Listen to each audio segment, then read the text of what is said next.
This episode of Food Psych is brought to you by my book, Anti-Diet, Reclaim Your Time, Money, Well-Being, and Happiness Through Intuitive Eating, which is now available wherever books are sold. Just go to christyharrison.com/book to order it online, or pop into your local independent bookstore and ask for Anti-Diet. Welcome to Food Psych, a podcast about intuitive eating, health at every size, body liberation, and taking down diet culture. I'm your host, Christy Harrison, and I'm an anti-diet registered dietitian, certified intuitive eating counselor, and author of Anti-Diet. Join me here every week as I talk with fellow anti-diet advocates about their journeys toward peace with food and their bodies. And by the way, on this show, we bleep out diet culture stuff like weight and calorie numbers, but we don't censor swear words or other adult language, so listener discretion is advised. Anti-diet revolution, we're for health at every size. Eat the foods you like. Food Psych. Hey there, welcome to episode 228 of Food Psych. I'm your host, Christy Harrison, and today I'm talking with Elyse Resch, fellow anti-diet dietitian and co-author of the book Intuitive Eating, for her second appearance on the pod. We discuss what to expect in the upcoming 4th edition of Intuitive Eating, how intuitive eating might look different in eating disorder recovery and food insecurity, eating intuitively at different developmental stages of life, her new Intuitive Eating Workbook for teens, how not to turn intuitive eating into a diet, and so much more. I cannot wait to share a conversation with you in just a moment. It's always so good to talk with Elyse. But first, I'll answer this week's listener question. It's from a listener named rsweet81 who writes, "Thanks so much for your podcast. My eating habits have been inarguably unhealthy for as long as I can remember. My relationship with food has been disordered since I was about 13. I'm nearly 29 now with 2 young kids, a boy and a girl. I'm still confused about what I should be eating, and I end up eating too much at irregular times, and it's often junk. My confusion about how I should be eating is compounded by diet culture, being a picky eater/vegetarian. Last year, despite appearing quite fit and healthy, I learned that my cholesterol is high. How can I improve my relationship with food while getting my cholesterol on track? I don't know what messages to listen to." So thanks rsweet81 for that great question. And before I answer, just my standard disclaimer that these answers and this podcast in general are for informational and educational purposes only and aren't a substitute for individual medical or mental health advice. So before I talk about cholesterol, I want to point out that it sounds from your question like you're doing a lot of restrictive eating without really knowing it. The fact that you say you end up eating quote unquote too much, and that it's often quote unquote junk at irregular times, and that you're also a picky eater tells me that you're restricting. Because whenever anyone is binge eating or sees themselves as eating quote unquote too much of the quote unquote wrong things, odds are they're actually restricting, because restriction is what drives binging, and restriction is so common in diet culture. And yes, of course, there's a small percentage of people who started binging initially without restriction being involved at all.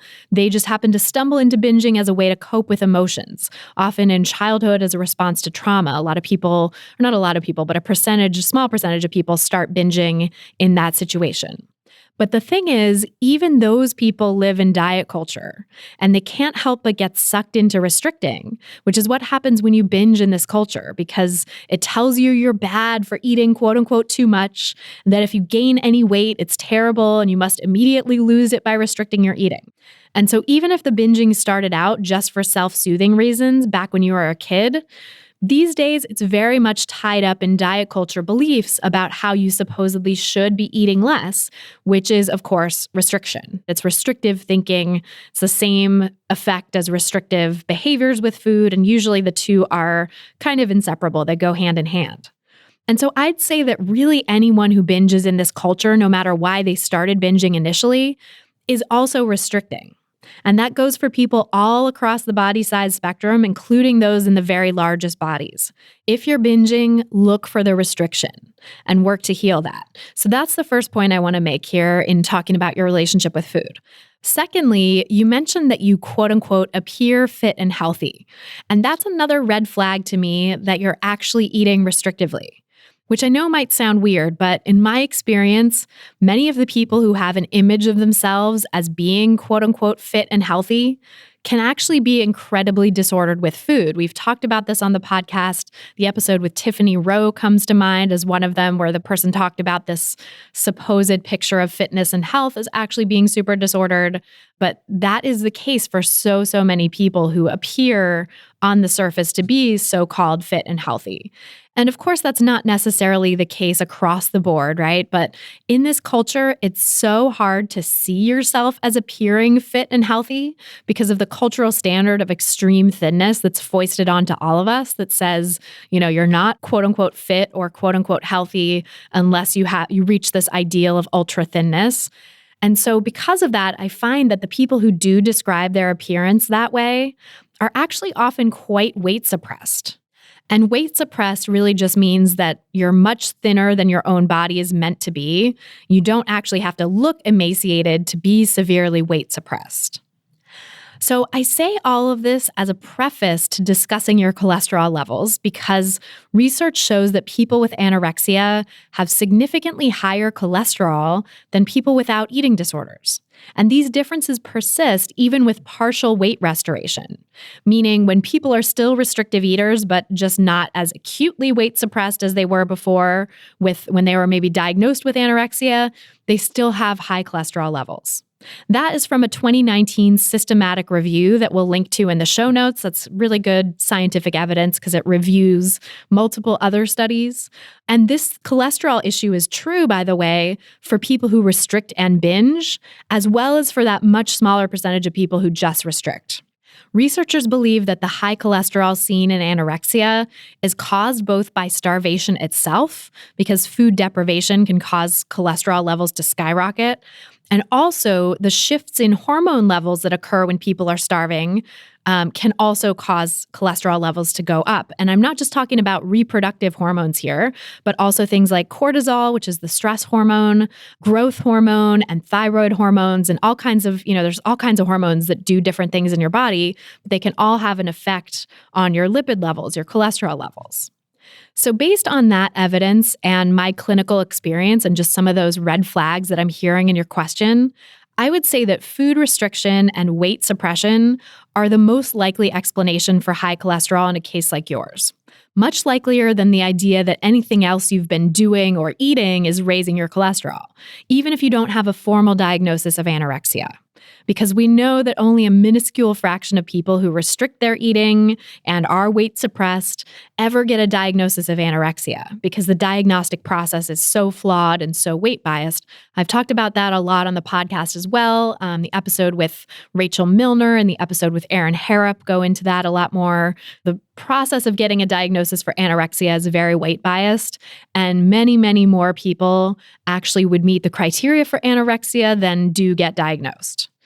So, of course, I'm not just diagnosing you with anorexia based on your question, because that would be impossible, right? You can't make a diagnosis like that. I would have to see you as a client. Actually, a therapist would have to see you as a client, technically, because therapists are the ones that do the diagnosis of eating disorders. So this is not a diagnosis, but I'm saying that what you're telling me in your question raises some red flags that you have some seriously disordered eating, and that seriously disordered eating could be causing the high cholesterol. It also is definitely possible that you could have something else going on causing high cholesterol, like a genetic predisposition to high cholesterol, familial hypercholesterolemia, in which case cholesterol-lowering medication would be the best bet. And that is something you can talk to a doctor about.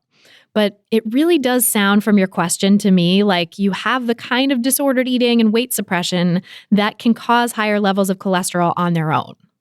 And so where I would recommend starting is working on healing your relationship with food, which it sounds like you're already trying to do if you're listening to this podcast. So kudos to you. You're on the right path. But working on healing your relationship with food so that you're not restricting anymore, and healing from that restrict binge cycle that you're in so that you can take care of your overall health, including your cholesterol levels. And it's definitely super important right now not to restrict your eating further in order to try to reduce your cholesterol, because that's likely to have the opposite effect. If what I believe is true, that you are suffering from high cholesterol because of disordered eating, because of restrictive eating, then more restrictive eating is just going to beget more high cholesterol. So what I would recommend is working with a dietitian who is versed in disordered eating and health at every size, and working with a doctor if you can too, who's versed in those things, or at least helping your doctor, your existing doctor, get on board. And I think working with a dietitian who is supportive of you and can connect with your doctor would also be really helpful. So you can find my list of recommended providers at christyharrison.com/providers.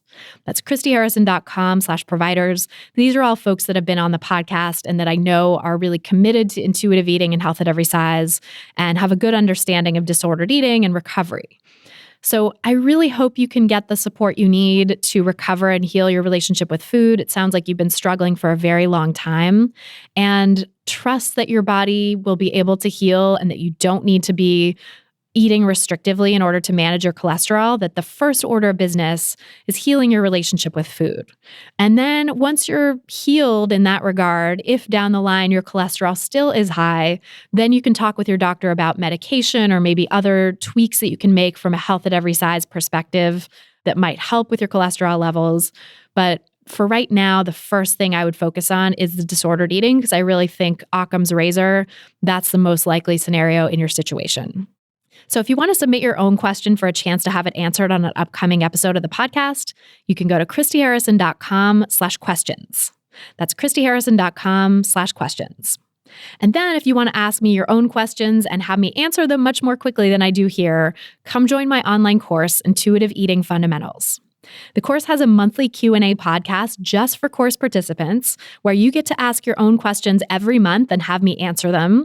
And you get to listen to hundreds of answers I've given to other participants already over the last almost 4 years that I've been doing the course, so that you can work through the nuances of intuitive eating and really put it into practice in your own life. The course also has 13 modules of audio and written content teaching you the principles of intuitive eating in depth, plus a private community forum just for course participants so that you can connect with people all over the world who are on this anti-diet path and get daily guidance from my team and from me and from each other. If you're ready to break free from diet culture and reclaim the life it stole from you, learn more and sign up for the course at christyharrison.com/course. That's christyharrison.com/course. This episode of Food Psych is brought to you by my book, Anti-Diet: Reclaim Your Time, Money, Well-Being, and Happiness Through Intuitive Eating, which is now available wherever books are sold, all the major booksellers. It's a must-read if you listen to this podcast, I have to say, because it dives deep into the history of diet culture and the ways in which it harms us. And it also talks about how to heal your relationship with food and your body, all the stuff that we're always talking about here. But instead of being scattered across several hundred podcast episodes, it's all in one place with lots of new reporting as well. I really wanted to make this a comprehensive guide to the anti-diet life. Plus, it has hundreds of scientific references and resources to help you break free from diet culture and make peace with food and your body. And it was strongly recommended by today's guest, Elyse Resch, actually, who said this about the book. This book will change your life. This well-researched, well-referenced, yet accessible new book will give you all you need to know about diet culture and how to challenge it. Its facts will give you the ammunition to take a deep, hard look at how you may have been suckered into diet culture, and will give you the courage to pull yourself out of it and repair your relationship with food and your body. I am asking all of my clients to read this because it is so powerful and compelling. Every practitioner in the fields of eating disorders, nutrition, and psychology will find this book to be one of the most important in their library. And every person who is not a practitioner in these fields will find that this book will change their life.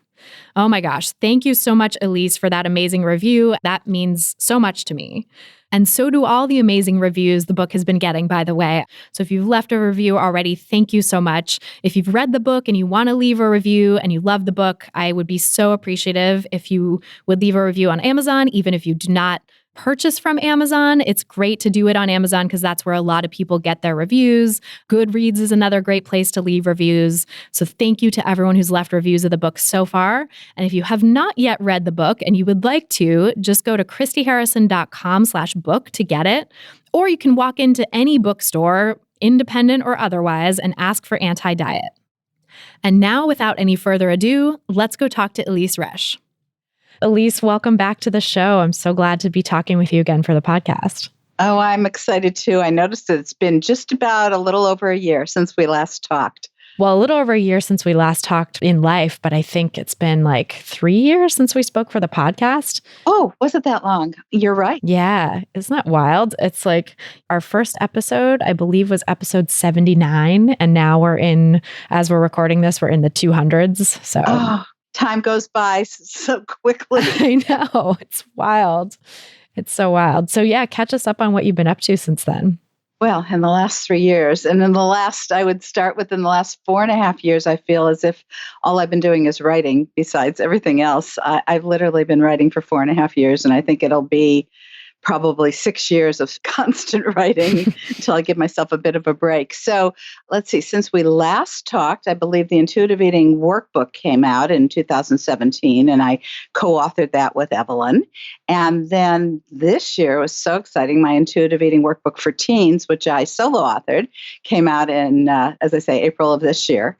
Then Evelyn and I did a lot of hard work on the 4th edition of Intuitive Eating, which will be out next year, June 23rd, 2020. That's what's been going on so far. It's a lot of books. It's a lot. A lot of books. And you have another one too, right? Yes, I do. I'm working on an intuitive eating journal book, which I think is going to be a lot of fun. It's going to have a whole different format than the workbooks or the regular books. It's going to be a little creative, and people will be able to set intentions and talk about the challenges and their feelings that came with carrying out their intentions. And it's going to teach intuitive eating. I mean, one would hope that people would have read the Bible before that, but it's another way of exploring it. And it's nice to have a journal. I mean, I always encourage journal writing for my clients. So I think it'll be a handy place for them to put their feelings as they're going through the journey. Yeah. And there's so many feelings on this journey, right? So having a place for that, the workbook I think is great for like just the practical stuff. But yeah, I feel like people need a place to just pour the feelings too. Exactly.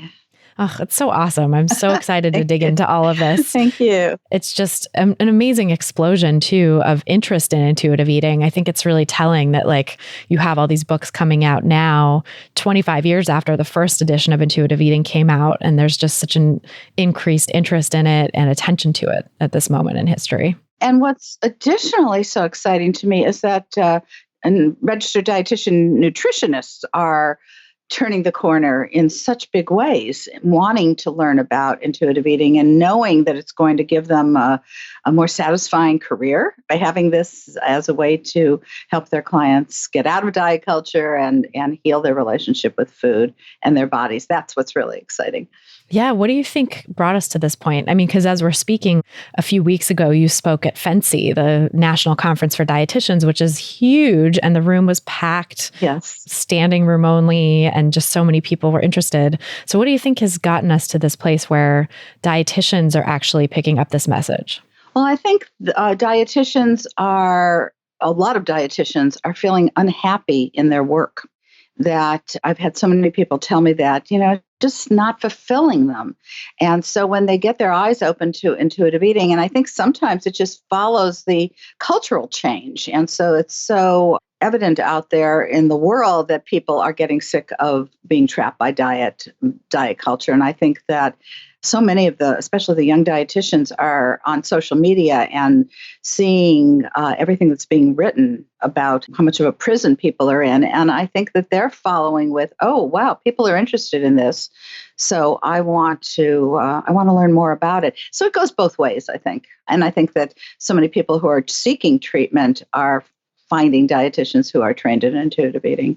And in terms of the world, I actually have a very, it's maybe, I hope, insightful way of looking at why at this point in time, we are so much more open to intuitive eating and stopping dieting. I just really believe it has a lot to do with the women's Me Too movement. It's not just for women, of course, but so many women. Women are starting to say, and others are starting to say, nobody's going to tell me what my body has to look like. I am not going to allow myself to be trapped by this kind of control. And I want to take satisfaction and joy and pleasure back in eating. So leave me alone. I'm not going to conform, and I'm not going to try to shrink my body or try to keep myself from eating foods that are so wonderful. So I think that that's a big piece of it right there. And the whole wellness industry, where it's starting to be understood that that's so connected to diet culture, that it's really kind of a mask in a way. And so there's been a lot written. There's a lot of articles, a lot of magazine articles, newspaper articles. The one, Smash the Wellness Industry, that came out in the New York Times, really went viral. So I think there's out there in the regular media, out there on social media, and we're starting to wake up and say no more. I, kind of outing my age, I was around during the second wave of feminism, where prior to that, I can only speak for women, but we were, my friends and I, we were all pretty much trapped by just kind of a template for how we were supposed to live our lives. And suddenly in the early 70s, maybe even late 60s, we started to hear that there might be another way, that we had a right to have a voice. We had a right to have a career in our lives and to do what we wanted to do. And so that was, a long time ago. And now we're coming around again. And I hope that this is going to be even more powerful at this point. And I hope this lasts too. I hope this time it sticks more, because I feel like I wasn't around at the time, but just from what I've studied of second wave feminism and the sort of early women's movement of the previous generation, it seems like it was such a beautiful awakening for so many women, and certainly had its issues in terms of being like a little bit class privileged and white privileged and all that stuff. But, there was a real swath of the population that really woke up to these issues and started to take back their lives.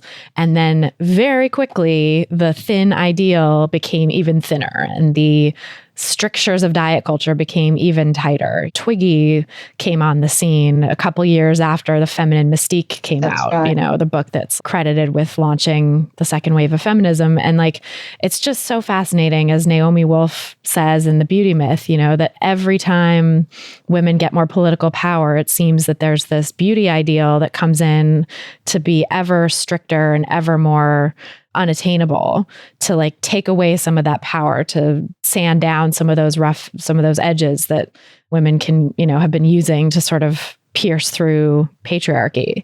I agree with you. It's got to be different this time, because there's so much language, there's so much out there for people to start thinking in different ways. And I also have thought about how many young women after that time misinterpreted what feminism meant. I would ask a client, so are you a feminist? Oh, no, I'm not a feminist. And I would say, well, really, don't you think that women have a right to earn the same amount of money as men do in jobs? Well, yeah. I mean, don't you think that, women have the right to speak up? Well, yeah. Well, you're a feminist. I think it's somehow got some kind of negative connotation to it, and people started rejecting it. But I think that's changing. So let's hope. Yeah, I agree. Keeping fingers and toes crossed and everything. I think one thing that's powerful about this moment in history, I mean, it's so polarized, right, too, because there's the progressive side of things that does really see these things and is waking up and is about the Me Too movement and intersectional feminism and all this stuff. But then there's the side that's very retrograde and sort of wants to go back to the time before second wave feminism, before civil rights, before any of the good progressive stuff has happened, Don't get me talking politically. Got some pretty strong feelings. So yes. Oh yeah. Yes. I mean, same. So it's that is one thing that's going on in the world right now that we have yet to see kind of how that shakes out. And I really hope and believe that we will end up on the right side of history, that progressive stuff will win out, progressive thought will win out. But I also think one sort of hopeful thing in this era is that people are starting to see the wellness diet for that disguise that it is, right? Yes. And that was like the sort of cloak that was put on the old patriarchal diet culture to make it seem like, oh, nothing to see here. This is just health and wellness, no worries. And now we're like unmasking that. And I don't know what comes next. And I think diet culture will always try to shapeshift into something new. But the fact that we're waking up to that together with feminism becoming maybe moving into its fourth wave, arguably now. And all of that, I think maybe is going to help not let us get sucked back in again to this same churn that keeps happening every time women and marginalized people tend to get more political power. Well, something else that I think is very hopeful is as I observe so many of my younger colleagues like you and others who are writing books and like your new book that's coming out, Anti-Diet. I have to tell you something interesting about that in a moment, but I am seeing it spreading and people not just talking about it, but writing about it. There's so many books, wonderful books that are out now and that are going to continue coming out that weren't around 25 years ago when intuitive eating came out. There were a few, but not by dietitians. And so I think that spreads the word more. What I was going to say about anti-diet is I came across a letter just the other day as I was looking for something that I'd written to someone who was going to become a new friend, telling her what I was doing. And this was probably, I guess, 26, 27 years ago. And I said, I'm writing this book with a colleague about anti-dieting. It was an anti-diet book. And that was terminology that long ago. And now you've got your book, Anti-Diet. And I thought, wow, it's coming around full circle. That's so great. That is so cool. And I mean, your book really paved the way for that. I think my own recovery would not be what it was without intuitive eating. And you and Evelyn and all of our colleagues in this movement setting the stage and creating this movement, Health at Every Size, intuitive eating, helping people get back to that relationship with food and their bodies that we're all born with. I don't think that we would be at this moment that we're at now where I could write a book like this and have, a major publisher not question me. I mean, that was one of the things that I kind of had, in the back of my mind going into it was like, okay, if I sign with a major publisher, are they going to have like all these changes they want me to make it more marketable, to make it more in line with like the other diet books that they sell? And I'm so grateful and so happy with Little Brown, my publisher, who just was like completely on board the entire way, like never a question. And in fact, my editor like amplified my social justice points at every turn and like asked really insightful questions that helped sharpen my arguments. And there was never any question, like there was never any, oh, maybe you should like change this, or don't you want to add some nutrition advice in here? Like never any of that stuff.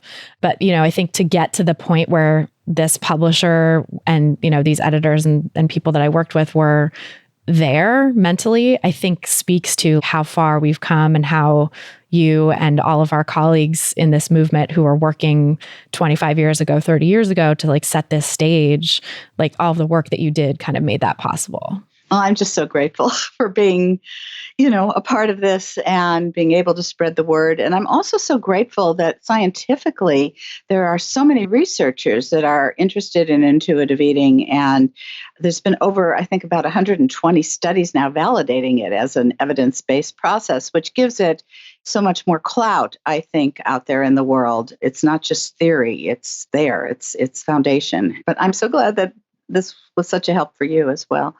It's great. It's incredible. And I think I have a lot of privilege in that I was basically an intuitive eater for 20 years before I had my disordered eating start. It started for me in college. So I was able to get through childhood and adolescence as an intuitive eater because I had thin privilege, basically. No one commented on my body. No one made me go on a diet. That's such an important point, Christy. I don't think that people understand that, or maybe they don't think about the fact that if you've never thought you have to change your body, then you don't get into that trap. But so many people don't feel that way, or their parents or doctors. I'm just so astounded by the impact that some of the medical community has. I have a 16-and-a-half-year-old client, just got her driver's license, just, so excited. And she told me that when she was 8 years old, her doctor told her parents, you better watch it. In fact, she ran into her doctor at a store and so happy to see him. And then afterwards, this was a little older than 8, I think, the doctor texted her father to say, I'm really worried about your daughter's weight. No, maybe she was about 10, I think. She was about 10. And she was, just going into puberty and needing to gain that weight that all little girls have to, and I think little boys have to gain as well. It just doesn't show itself in the same way as for little girls in terms of getting a period. But it was just so horrifying. And that was the beginning of her road down to anorexia at this point. It's heartbreaking. It is. And I mean, I'm curious to talk about your book for teens, because I think there is so much in that, right? Like teenagers now, I was thinking about the landscape that teenagers are in now when they're reading this book and working with you. And it's like, this is a generation that grew up on that weight policing being so in their face. And this is a generation that grew up on Michael Pollan, Marion Nestle, wellness diet sort of advice of like, don't let them eat processed foods, don't let them eat sugar, all this fear mongering about different types of food. And like that really has to be creating disordered eating that looks very different than maybe the disordered eating of generations past. Well, I agree. I have a very strong and large adolescent population of clients, and I will say 90% of them, I don't know exactly, were taught to be worried about food by their parents, not just worried about their bodies, but worried about food, scared to eat certain things because their parents, trying to be good parents. I mean, I don't want to say that this was any intentional abuse. Parents didn't know any better some of the time, but they were trying to bring up their kids, quote unquote, healthfully. And it has impacted them, and boys too. I have boys and girls. I've had some clients who are in transition also, and it's affecting everybody. And so I was very excited to be able to write this book for teens, because giving a teenager the intuitive eating book is a big chunk, to read. And most of them don't want to. They've got so much work to do in school. But I wrote the workbook in a way that would appeal to them. I kind of used as best as I could teen language and very concise and concrete ideas for them to think about. I also switched around the intuitive eating principles in that book. I played with it and renamed not the principles so much, but the chapters that related to the principles. So I could really take them down a path of making a decision for themselves to get out of this and to change the disordered eating and the eating disorders they're in, and give them real concrete reasons for it. And then these exercises which really brings them to have some very challenging thinking as to why they're caught up in it and what are some of the challenges in making that change. So it was exciting for me to be able to speak to them, and I find that they're loving it, as are my adult clients. Some of them are using this book. I know it's interesting, but let me tell you why I think that it's helpful for adults. I think that each of us carries with us our whole lives the little kid in us and the teen in us, and that developmental stage of being a teen is about autonomy and, doing what is right for you. And so the adults who are getting in touch with their own internal teens and allowing themselves to go back to the years when they were chronologically teens and look at where this all started for them. There's been some profound changes and realizations for some of my adult clients with it. But for the teenagers, it really speaks to them about, they don't have a lot of control over their lives. So the one thing, and I made a big point of this in the very first chapter, the one thing that they actually do have power and control over is what they put in their mouths and listening to their internal wisdom. And so it was an appeal for them to look at intuitive eating as something that would give them that sense of autonomy versus going on one of the latest, craziest fad diets, which has nothing to do with their autonomy, which is an external force on them. Yeah, that's such a powerful message. And I think, that also speaks to the idea that so many people develop eating disorders in teenage years and adolescence as a way to try to control things that feel out of control, also as a response to diet culture and increased pressure to adhere to a certain standard, which is, again, coming from the outside. That's not autonomous. It's responding to external pressure. And so this idea that intuitive eating is a way to reclaim that sense of agency, I think is so powerful. Exactly. And so as they start to understand that the eating disorder is really a false sense of control, because it really doesn't give them, any serious lifelong control in their lives. And intuitive eating is forever. I mean, they can tune in and do what they want. I mean, I do sometimes often have to talk to parents, bring them in and help them change the language in their homes and help them understand that their children and their teenagers really have wisdom inside, and start giving them that power rather than trying to tell them what to eat. Yeah, how does that go with the parents? Because as you said, these are parents who think they're doing the right thing by restricting food and maybe have a lot of their own internalized wellness diet stuff or other diet culture stuff that they're dealing with. Well, I appeal to them from a psychological level. I just love the psychology behind intuitive eating, and I love psychology in its biggest form. So when I'm talking to a parent, I actually had a mother in yesterday of a 14-and-a-half-year-old boy whom I'm seeing who has anorexia nervosa. And I don't want them in any way to feel, shame or feel blamed. I just want to help them understand that what they've been doing with their best interest at heart is actually psychologically problematic for their kids. So by trying, this particular mother was always worrying about cholesterol and worrying about, the father has some quote unquote weight issues, and really trying to prevent her son from having these problems and having any health issues. And he had been a little larger boy when he was starting to go through puberty, and to try to help her that regardless of any true nutritional science, psychologically pushing that on a child is only going to make them go the other way.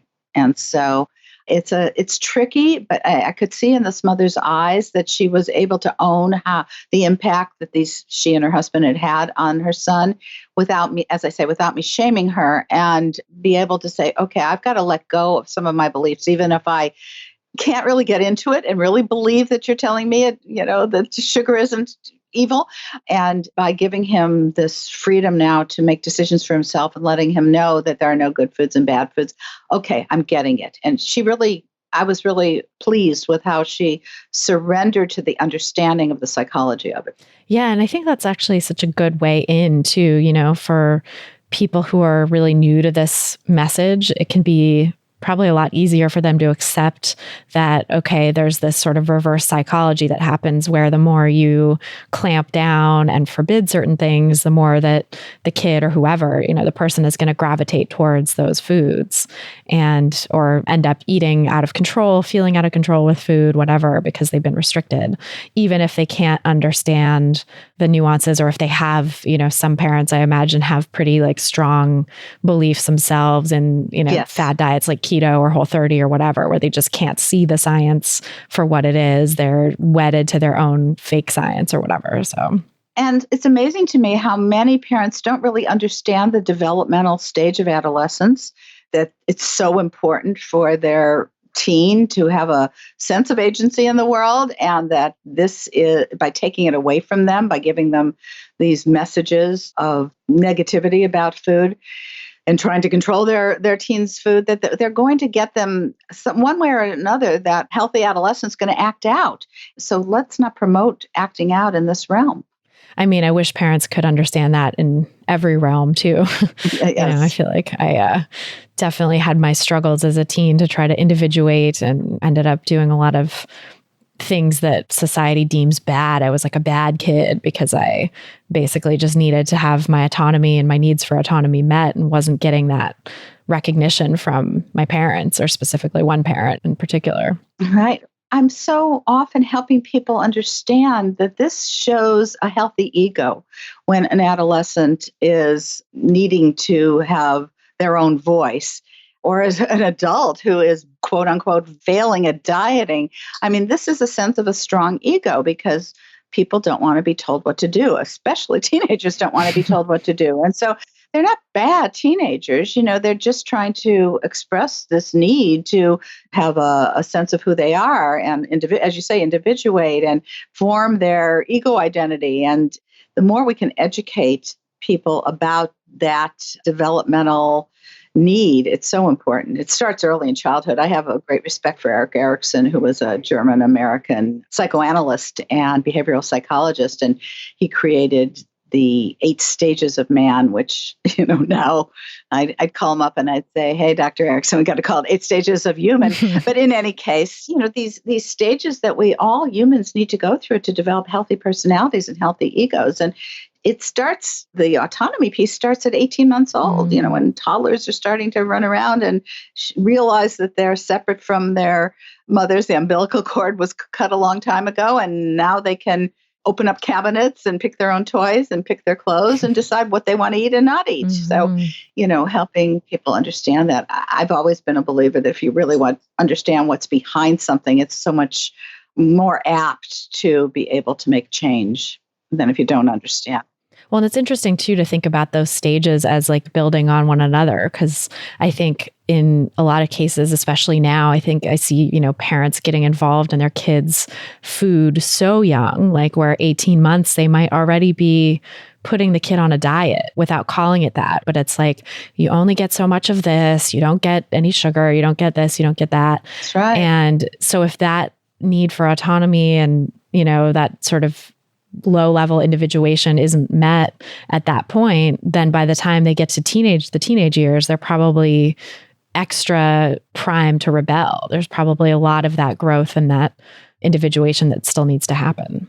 So here's the really exciting thing that Erickson has said. He, in his theory, believed that at any point in someone's life, that person could go back to a stage that wasn't accomplished. So let's say this happens at 18 months, and that can be healed. It's not as if you're doomed for life. So I see intuitive eating as a way of healing some trust, which is the first developmental stage, and then this autonomy, the second developmental stage. We as health practitioners, as dietitians or psychotherapists, we can help people go back to those very early stages by what we teach them, by our role modeling, and help them heal so that they can go on and have much better lives than being trapped the way they are. It's such a hopeful idea and such a hopeful message. And I do think, with intuitive eating, like we've talked about before, it's the default mode, right? It's the way people are born eating. It's the way babies instinctively know how to relate to food in their bodies. And so we all have that capacity. It's just, it gets taken away. And for some people, it gets really cut off or really buried, I guess, you could say. And so the process of healing and reconnecting with intuitive eating is about unburying it and uncovering that wisdom that's already there.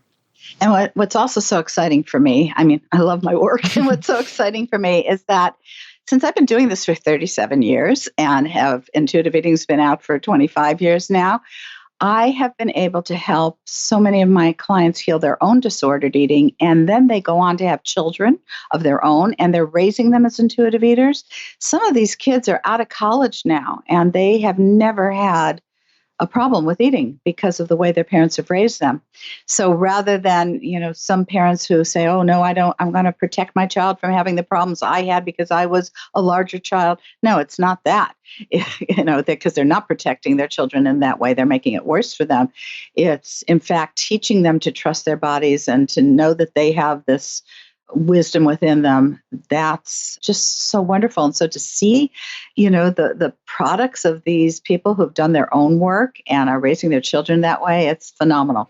That's so incredible. And especially because they live in diet culture just like everyone else, right? So like they're still having to deal with all these pressures that we all deal with. But it sounds like the way that they were raised gave them a certain resilience towards that they know how to navigate it. I think that's a perfect word, resilience, because yes, they see it in their friends.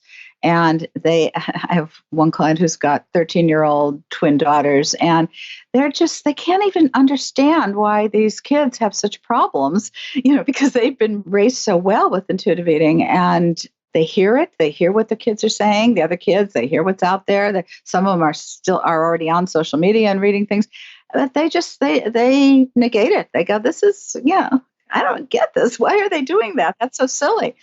That's amazing to be able to just sort of let it roll off like that and to dismiss it without a thought, or without really grasping it. I mean, how cool would it be if everyone could be like that? Well, the world is changing, Christy. The world is changing, what we were talking about before. I really do think it's spreading. Yeah, absolutely. And I hope the next generation has more people in it that are raised like that. I wonder if there's a study to be done on those folks, the people that have worked, the parents that have worked with you or worked with any intuitive eating counselor, and healed their relationship with food and then gone on to raise their kids, comparing folks in that camp, the kids in that camp, to the general public in terms of their relationship with food. Well, anyone listening to this podcast, if you're up for it, so I'm not a researcher, but if anyone is, how great would that be? And I could give them lots of information. Well, I know we do have some researchers listening too, and that is one thing that I love is putting ideas like that out there and seeing people run with them, or having ideas like that get talked about in our community, and then seeing people do studies that support what we know and what we know in clinical practice, just like those, 130 studies or whatever you were mentioning about intuitive eating. That is such a wonderful testament to what you had already been practicing for years before even writing the book. Right. And when I met Tracy Tilka, who is one of the most important researchers or one of the most fundamental researchers in intuitive eating, and I just thanked her for all the work she has done. And she said, "Oh my goodness, Elyse, thank you for intuitive eating because it's given me this amazing fertile field to do research in." So call out to the researchers. I know, they're so needed. I mean, it's so interesting, this dynamic between research and practice, that I think we have to have the research there in order to justify the practice in this day and age of evidence-based practice. And that's a good thing, but it's also like, I think it needs to be there to justify also to the larger culture why this is important. Well, people do get impressed by hearing it's scientifically based. It's a foundation for them to believe in. So I'm glad it's out there. Of course, we've been doing this work well before the studies came out, but having the studies really helps. Yeah, it definitely gives it some additional gravitas. Yes. And I feel like that in a perfect world, in my perfect world anyway, we wouldn't need that people could sort of justify things based on what actually feels healing for them and what helps them recover and sustain their recovery. But, I think that's not the world we live in. So we got to have the evidence. Well, I think another positive possibility is getting into the schools. And I know there are universities now that are using intuitive eating as a textbook in their classes. And if we can get it to grade schools and, change the language there, I think it's spreading. I think it is happening. Yeah, I've definitely heard from people who work in schools, who are teachers, or who have maybe some an administrative role that has some agency over what gets taught about nutrition and food. And that's really exciting because right now I feel like what gets taught about nutrition and food in schools is often so diety, so problematic, so disordered, teaching people to be afraid of certain foods and to count calories and restrict, and it's just horrible. And I once had a 10-and-a-half-year-old boy with anorexia.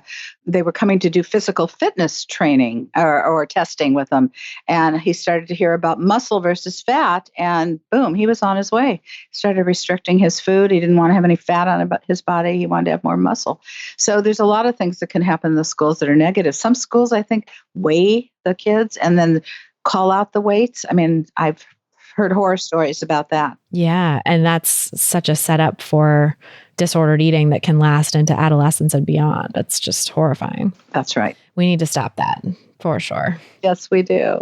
Well, I'm curious to talk a little bit about the new edition of Intuitive Eating too, because we've been talking about like how long that, the book has been out in some form and just how it's evolved over the years. So I'm curious what's new in the 25th anniversary edition that you can discuss, and how have you learned and grown since you published the first edition? Well, I think what's most important is to understand that, now it would be about 26, 27 years ago when we started writing the books, we were not evolved the way we are today. We didn't understand the social justice issues. We didn't understand weight stigma the way we do today. So we made some statements early on that we are completely reversing now. In the first book, it was something like find your I don't even remember how it was stated, but on the cover it said something about find your healthy weight, which would not be anything we would ever talk about today.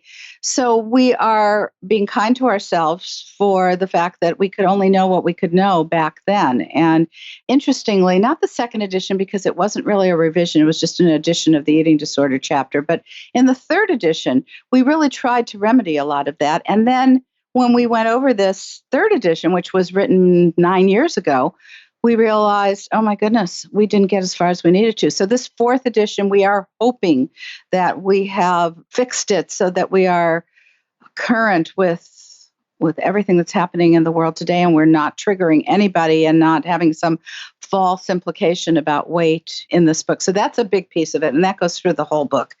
Then in the Raising Kids chapter, which is kind of my baby, I added a piece on what's called baby-led weaning, which is the term is kind of a misconception. It's like baby-led solids, where babies are given essentially intuitive eating for babies when they're ready to have solid foods. And the main focus on that is that the family eats together. The family eats a variety of foods. There's no good or bad foods. The baby sits at the table and grabs at what they want to grab at. And there's actually a focus on not feeding them pureed foods, but actually allowing them to play with food and put it in their mouths, in the front of their mouths versus the spoon going in the back of their mouths. There's less choking with it. And it may seem revolutionary, but it's been around forever, well before there was pureed food. And so there's a piece on that that's new. And then Evelyn has put in, an update on the research. So, we've done a lot of editing through the book. I think everybody will love it, I hope. I'm so excited for it. I cannot wait. Thank you. Just the fact that I so appreciate you being transparent about the process and the evolution, because it really is, 25 years is a long time for a book to be around. And I look at stuff I wrote 9-10 years ago and I'm like, oh yeah, I've really come a long way too, or even when I first started the podcast almost 7 years ago now, like that first season is behind a paywall for a reason, because it's not current with my thinking now. Christy, I think we have to have self-compassion as professionals. We have to not beat ourselves up for things that we couldn't have known about until we knew about them. And I think our job for all of us is to have our eyes open and our ears open to understanding the mistakes we've made and to changing that.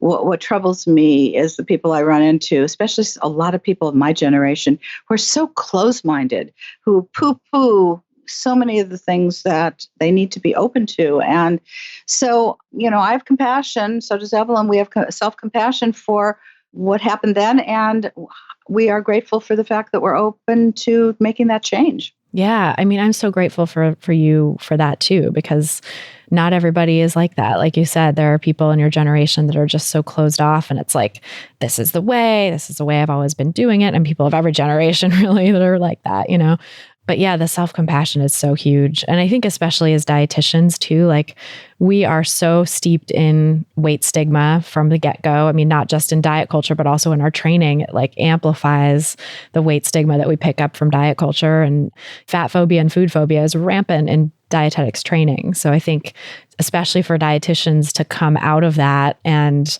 come into a way of thinking that's antithetical to that, it takes time and it takes self-reflection and effort and community input as well. It's all of it.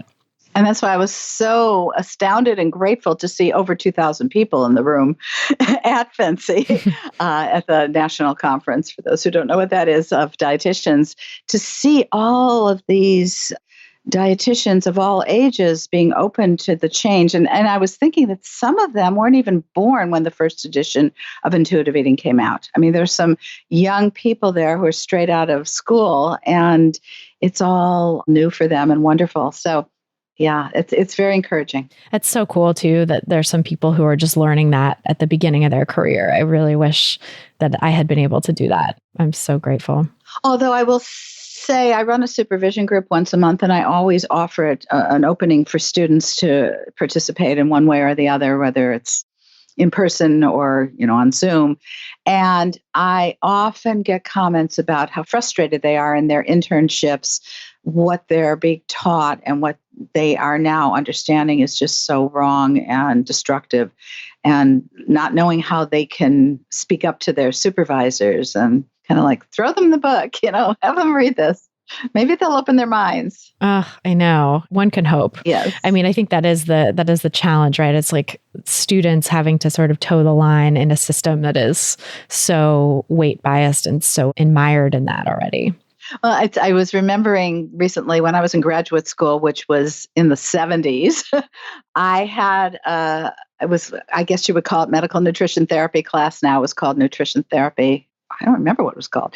Actually, something like that. And the teacher asked us to write a paper, and I disagreed with what the teacher had to say. So I wrote 2 papers. I wrote the paper the way she wanted it, and then I wrote the paper the way I believed in it. And I thought, if she's going to fail me, she can't fail me, because I gave her the paper that that met what she had taught, but it was just, I was not happy with it. And so I was challenging it. I don't think she liked me very much. Did you already have an inkling back then of what was wrong with conventional nutrition wisdom, or how did that come to be? Well, I had no intention of going into the field of and I keep using the quotes, but I have to, weight management. I just didn't want any part of it. I even knew then that diets didn't work. And I had my own eating disorder based on restriction and then binging, restrict and binge, and had gotten out of that and had healed that. And I knew that dieting was so similar to it. But yet in graduate school, we were taught to give people meal plans with exchanges, a diabetic exchange list, and even for people who didn't have diabetes, but using that. And it just made me so uncomfortable. My gut said, this is not what I want to do. So I trained at a clinic at Children's Hospital here in Los Angeles for developmentally disabled kids. And I planned to have that as my career. My work was going to be with developmentally disabled kids. And I didn't get the referrals for that. I kept getting referrals from doctors for people with high cholesterol, people with diabetes, tell them to lose weight. That was what the language was. And I didn't know what to do with it. I just really didn't know what to do with it. And so I did make meal plans. I didn't make them as strict as I had been taught to do that. And I told people these aren't diets, but they'd come back after a few weeks, months, however long it would be, and say, I can't do this. And I didn't know what to say to them. I didn't know how to fix it. So I think that I was wanting to avoid that because I didn't know any other way. So yes, I was uncomfortable with it way back then. And in terms of I was kind of my early 20s involved in a family that was all about health food. The Adele Davis, who was a very old-time writer about health food, and that had been put into my brain, and it was like, oh, I don't like this, but I'm doing it because this is the way I think I should eat. This is the way I think I should tell my clients to eat. So it was, but everything was conflictual, and until intuitive eating was born, I was not really that happy doing the work I was doing. I think that's helpful for people to hear, anyone listening at the beginning of their career, really any stage of their career who has that sense. Because I think I've heard this from a lot of people who've been on the podcast too, where they were like, I was going to quit dietetics. I didn't want to be a dietitian. I myself actually almost quit dietetics too. I was this close to finishing my internship and was just like, I'm making money as a book editor and freelance writer. I don't really need this. I thought at the time, I was like, do I really need these letters after my name? Maybe it doesn't matter. I have all the schooling and the training. And so I was going to just walk away from it. And I'm so glad I stuck through it to the end. But there was a lot that wasn't clicking, that wasn't feeling right. And I think if you can listen to that intuition and sort of say what is it about this career that doesn't really feel right, and follow that towards something better.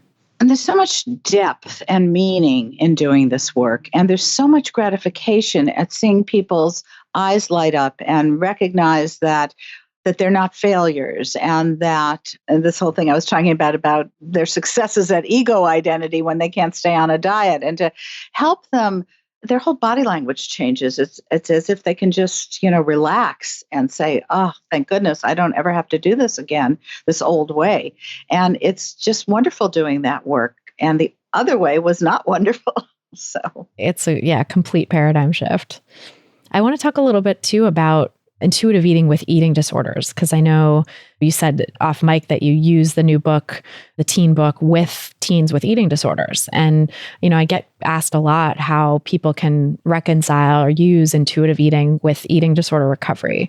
So just curious kind of how you approach that. Okay. So it's one of my bugaboos, that this myth that you can't use intuitive eating in treating eating disorders, because so many people have a reductionist view of what intuitive eating is. They think it's all about hunger and fullness. And then they say, well, if it's only about hunger and fullness, people who have eating disorders can't be in touch with their true signals, so we can't use it. They don't understand that there's so many other aspects and principles of intuitive eating that from the get-go, helping people make peace with food, making all foods emotionally equivalent, helping people have respect for the way they talk about their bodies and, how they treat their bodies, helping people look at the rules that have been in their lives and the quote unquote food police that have been, I gotta stop saying quote unquote.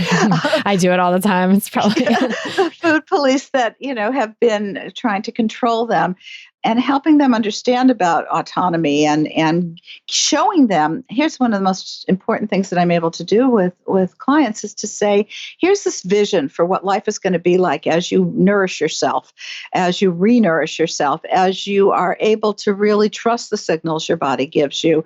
You're going to have this freedom that you haven't had with the eating disorder, because you're always feeling scared and trapped that you're going to do something wrong. And with intuitive eating, you're completely free. And so helping them understand that early on is so important. It's a vision. I've had clients say, "Oh, I can't wait till I can actually trust it." And I say to them, with hunger, if you feel hungry, trust it. That's a true signal. It's just that you can't trust the fullness, especially if someone has restricted and their weight is low and everything's slowed down. So that's the general idea of it. And using the workbook gets them to looking at some of the thinking that brought them into their eating disorders. So translating it from it was a diet to it was restriction. And I have seen, especially this little girl I work with who's 10 and a half, almost 11. We've been doing some of the exercises with what it was like for her when she stopped eating as much, and the rules she had. Desserts were bad. And so there's such a similarity between diets. In fact, diets lead to eating disorders so often, and the restrictive eating disorders. And the chapter on emotions, helping people dealing with their emotions and not having their eating disorder be the way that they're dealing with emotions. So I really think that getting down to that nitty-gritty of when it all started, and as you said earlier, Christy, so many people, their eating disorders, the roots of them began as kids and as adolescents. So they get back to that. So yes, I'm using it with that too. And it was a delight to me because I wasn't intending it so much for eating disorders. But when I started to use it with some of my clients, I thought, wow, this is great for them too. I mean, yeah, because a lot of it is these self-reflective questions and sort of experiments you can do with your own, mental experiments or experiments in your life with trying different foods. And it's like anyone can do that. You don't have to have quote unquote perfect hunger and fullness cues. Not that they're ever perfect, but they don't have to be fully back online in order to take advantage of that kind of mental piece of recovery. And the big theme in intuitive eating for me has been for a long time satisfaction. And so working with clients who have eating disorders who aren't really getting any satisfaction in the amount that if they're not eating enough or if they're eating more than their bodies need, they're not having satisfying meals, and helping them understand that they have a right to have their needs met. And one of their needs is to have pleasure and satisfaction in this world. And so that comes out in this book. And that's why the second chapter in the teen book is about satisfaction and starting to figure out the ways that you can enjoy food more by taking off the rules and by setting up environments that are pleasant. And I really like that it's front and center like that, because it is, as you say in the other book, it's like the hub that drives the wheel of intuitive eating, right? So it's nice to have that put forward. And I also think, my favorite principle, I guess, for naming favorites is reject the diet mentality, because it's so foundational and it's so, I think, important to everything else. And I basically wrote a whole book about reject the diet mentality. Right, it's like, right, anti-diet. Yeah. Well, that's always going to be the first one. Whatever I would write, it would be the first principle. But then I jumped around after that. And I think in rethinking, we weren't going to do a major overhaul in this way, but in my rethinking of intuitive eating, I would have put satisfaction as the second chapter, which I'm also doing. I'm writing an intuitive eating journal book right now, it's opportunity to journal feelings, and I'm using satisfaction as the second chapter in that as well. Yeah, I feel like it is sometimes, especially if people go through it methodically, the principles kind of one by one, satisfaction can feel a little late because you want to bring that in to everything. You want to like infuse it in the work that they're doing to honor their hunger and make peace with food and the foods that are satisfying and stuff. And I think it's very hard to honor fullness if you haven't been thinking about satisfaction. So, and if you haven't made peace with food, you have to have food security. You have to know that you can have the food, whenever you want it. And then recognizing that when you're comfortably full, it just doesn't taste as good afterwards. So satisfaction. Yeah. I feel like with fullness too, that's one that I actually, when I'm working with clients or in my online course, I kind of like turn down the volume on that one for a long time until that, it's like you can kind of come back to that when you're ready. But in my experience, it tends to fall into place once all the other principles are sort of being practiced consistently. Yes, I 100% agree. 100%. Yeah. And it's funny how people, I think because of diet culture and that thinking that people are coming into it with, I get so many clients coming in where the first, it's like, what are you working on in your relationship with food? And it's like, stopping when I'm full, that's like the first thing, or stopping when I'm full and stopping emotional eating. And it's like, oh, when you sort of know that the cart is before the horse when the emphasis is on stopping those things because people just don't know. And I think they're doing that some of the time, Christy, because it's a new rule for them. So a lot of people morph intuitive eating into another diet, which we want to guard against. But, if they have this rule, I have to stop the moment I feel comfortably full, then it's a new rule for them. And I really help people guard against that. And it's so amazing and important. I think that you and Evelyn do guard against that so well. And that like in every talk I've heard you give and in the books, it's always really called out specifically, like, don't turn this into a diet. And yet people still manage to turn it into a diet because diet culture is that pervasive. What would you say, because I definitely have a lot of people listening, I'm sure, who are in that boat of turning intuitive eating into a diet. What would you say to help people stop doing that, to help break that mindset? I would start again with self-compassion to help them understand that they're reaching to make this another diet because they're so scared that they can't trust themselves. And they're so scared they can't trust themselves because that's been what they've been told by all the diets throughout their lives. You're not doing it right. This is the right way. It goes back and forth over the years. So helping them understand that it's their way of trying to control something and that it's going to really, by looking at it as a diet, it actually sabotages their ability to trust their inner voice. But to not be, I think one of the most important things is to not be angry at themselves, to not judge themselves, to not blame themselves, that this has been, you've been brainwashed, so how understandable that you're going to take this and then try to turn it into the next diet, thinking you're not dieting anymore. But let me show you how that is going to sabotage your process of really getting to this place of freedom. So that's where I would go with that. And again, helping them see how making a rule like that is diet mentality. I love that. I think self-compassion is such a key foundation to intuitive eating. Actually, when I teach intuitive eating, I also teach self-compassion first, just to set the stage. I always say, come from a place of curiosity, not judgment in terms of everything that's going on. Just be curious, be neutral. Don't judge yourself. Be understanding. So you did have a period of eating so much that you were so physically uncomfortable. Okay, let's just understand. Be compassionate. Maybe you were going through a really hard time, or maybe you were with friends who were all talking diet and you wanted to be part of the group. And then you tried to do that again and you started overeating. So yeah, I think the understanding the why behind it and that you're not broken because you're eating that way is so important. Because I think diet culture wants people to think they're broken because they're eating to a point of discomfort, or they're broken because they're emotionally eating or whatever. And actually, you're not broken at all for doing those things. You're just responding in a very human, very understandable way to your circumstances. And so let's look at your circumstances, and maybe there's ways we can help improve those so that you're not driven to do these things that are natural coping mechanisms for that. That's right.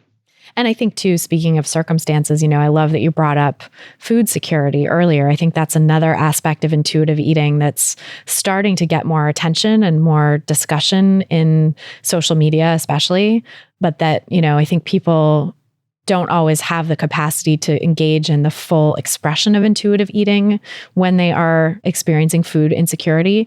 But to me, I've been thinking about this a lot lately, and I'd love to hear your thoughts on this. To me, I would say it's still intuitive eating when you're food insecure and you're working to get more stable access to food. Or maybe it's working on the circumstances that would allow that, like working on getting a job or more benefits that can support you and allow you to have food access. That to me is also intuitive eating. Intuitive eating is not, it has to be all 10 principles checked off the list. It's a practice and a process. And if you're in that process with whatever circumstances you're in, that you're working towards fundamentally self-care through food, taking care of yourself by getting enough food, and not letting diet culture interfere with that, whatever place you're at, that's intuitive eating. Well, it's intuitive living, and it's also about like Maslow's hierarchy of needs. We have to have the basic needs met. So if someone doesn't have the access to fruits and vegetables and is living on fast food, well, good, they're getting food in them. We cannot be judgmental. And I think I said something in my talk about intuitive eating is a privilege in its highest form. To really fully be at peace with food, you have to be able to have the security to have the food. So I like what you said, Christy, about it extending to finding ways to have better self-care if they can. And people who can't, to have compassion for them. Yeah, absolutely. There's no moral obligation to be pursuing health or to be attaining health, whatever that looks like. Well, our basic need is to get energy in our bodies, right? I may have a degree in nutrition. However, I think that just eating is what's most important. This ideal of high nutrition, I just don't think it has as much of an impact on people as much as just getting food, eating, getting nourished. I completely agree. And I actually think this ideal of high nutrition, this sort of self-actualization through nutrition is just bogus a lot of the time. It's based on oftentimes very shoddy or early stage science that's not borne out in the long term, or no science whatsoever in the case of a lot of fad diets. And it makes for a lot more harm than good, actually, when people get so fixated on that optimization through nutrition. And really, when you strip it back to the basics, I think that's where a lot better well-being really happens. Right. And, again, going to privilege, you have to be very privileged to be able to decide that you're only going to eat these things and you're not going to eat those things. It means that you've got access to everything and you choose not to have certain things. Going back to, if you don't have that access, just eat, get whatever you can to eat. Yeah. And that the intuitive eating someone is going to engage in a situation of food insecurity is going to look very different than the intuitive eating someone's going to engage in a situation of greater privilege. People get very righteous about what they're doing as if there's only one way, whatever their way is. And they have to let go of that and be open-minded and to looking at the whole picture, the bigger picture. Yeah, especially with food, I feel like people get so siloed and so, in this camp of we're the keto people over here, we're the Whole30 people over there.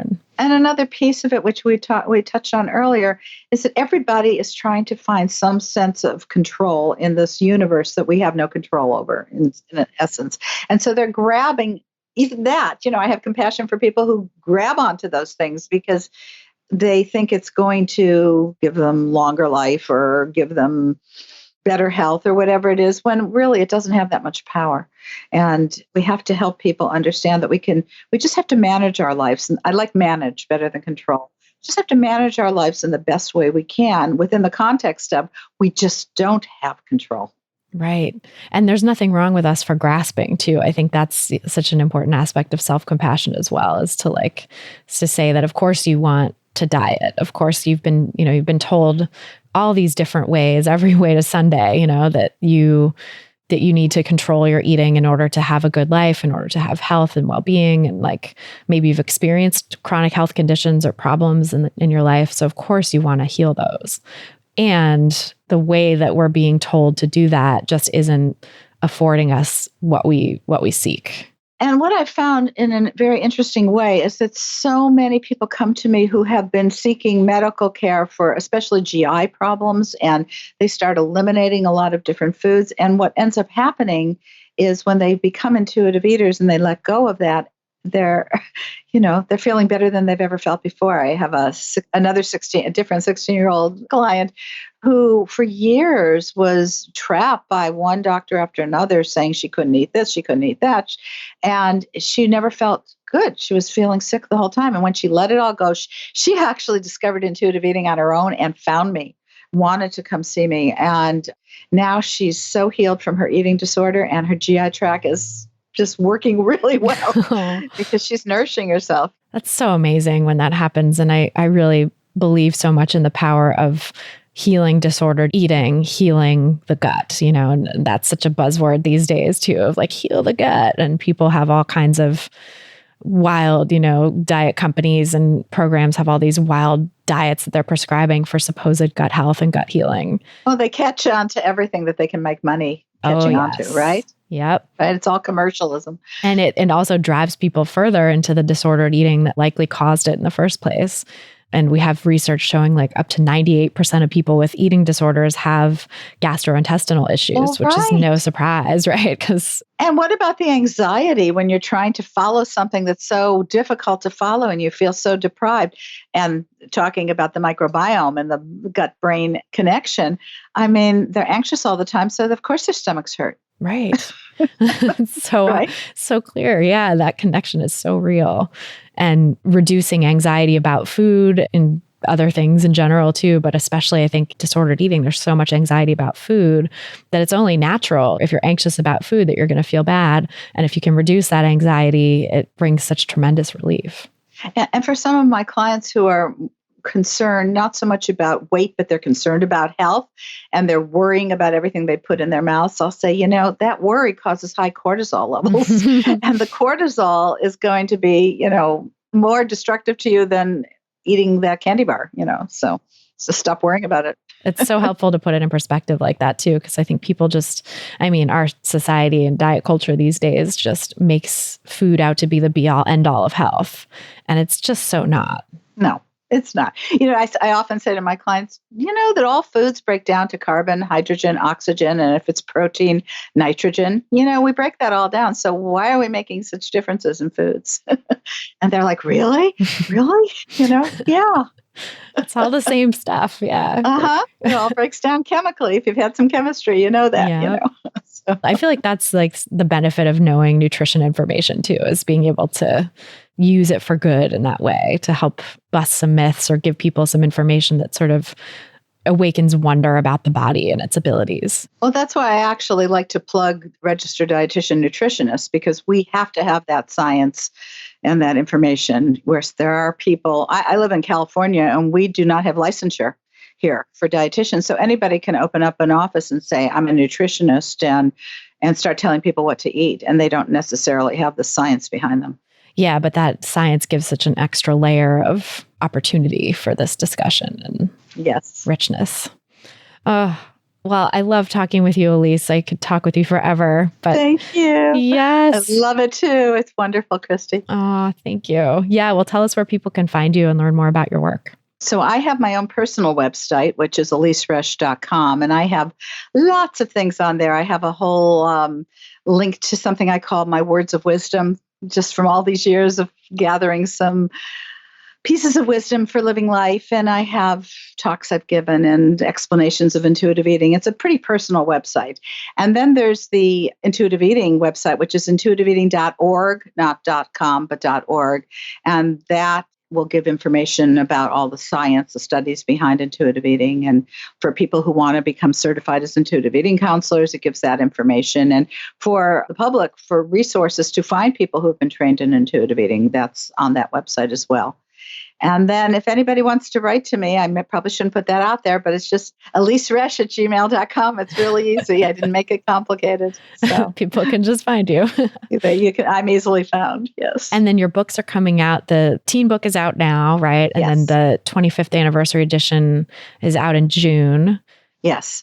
And then the journal book will be out 2021. It takes 2 years. Well, as you well know, Christy, it takes a long time from the time you sign a contract to write a book until it's actually out there. I was going to say on the bookshelves, if there are any bookshelves left for them to be out. So the bookstores. So yes, so it's one after another. It was 2017, as I said, with the Intuitive Eating Workbook, and then it jumped to 2019 with the teen book, and 2020 for the 4th edition, anniversary edition, and 2021 for the journal book. So exciting. I'm really psyched to see all these books come out and get my hands on advanced copies. I cannot wait. And I'm also consulting with a couple of dietitians on writing an intuitive eating related book. I can't give you the specifics of it. So there are people who really, people who are intuitive eating counselors who are writing some more books, the more the merrier, of legitimate intuitive eating books. There are a lot of people who have co-opted it and aren't really legitimate. And we just actually saw something about some book that is named exactly the name of our book, or revolutionary program that works, by some guy. I don't know who it is. And it's just outrageous. I feel like I saw that the other day and I was meaning to write to you about it, and then I got sidetracked, but it was like so random that it was, obviously trying to capitalize on your good name, but just horrifying. And like with books, you can't copyright a title, right? So it's so frustrating to be able to, discern what's the real one. Exactly. So that's very troubling, but I just hope that people will find the source and get the best information. Well, I'm doing my best to point everyone towards you and to know that you are the original intuitive eating pros, the original authors of intuitive eating, and really the only book that has the title Intuitive Eating that I would ever point anyone to. So thank you. And we have a lot of support out in the community on social media, people, being angry that other people are giving out misinformation. So I'm grateful for anybody out there who is letting the public know to be careful about that. Yes, it's rampant, people trying to co-opt intuitive eating into a diet, but it is not a diet, and you're doing amazing work to clarify that. So I love it. Thank you, Christy. Thank you so much. Thank you so much for being here. Great opportunity. Thank you. So that's our show. Thanks again so much to Elyse Resch for joining us on this episode, and thanks to you as always for listening. If you're looking for some practical tips to help you get started on the anti-diet path, grab my free audio guide, 7 Simple Strategies for Finding Peace and Freedom with Food. Just go to christyharrison.com/strategies to get it. That's christyharrison.com/strategies. If you've gotten something out of this podcast, please help us reach more people who need to hear the anti-diet message by sharing this episode and subscribing to the pod on Apple Podcasts or your favorite podcast platform, whatever that may be. You can see all the places to subscribe at christyharrison.com/subscribe. To get full show notes from this episode, including all the resources we mentioned, plus a full transcript, just go to christyharrison.com/228. That's christyharrison.com/228. And to get the transcript, just scroll down to the bottom of the page and enter your email address. This episode was brought to you by my book, Anti-Diet: Reclaim Your Time, Money, Well-Being, and Happiness Through Intuitive Eating, which is now available wherever books are sold. Just go to christyharrison.com/book to order it online, or pop into your local independent bookstore and ask for Anti-Diet. And if you've already read and loved the book, I would be so grateful if you could leave a nice review in Amazon or Goodreads and upvote the other great reviews. A big thanks, as always, to our editor and sound engineer, Mike Lalonde, our community and content associate, Vinci Chue, and our administrative assistant, Julianne Watasik, for helping me out with all the moving parts that go into producing this show every week. Our album art was photographed by Abby Moore Photography and designed by Meredith Noble. Our theme song was written and performed by Carolyn Pennypacker Riggs, and I'm your host, Christy Harrison. Thanks again for listening, and until next time, stay psyched.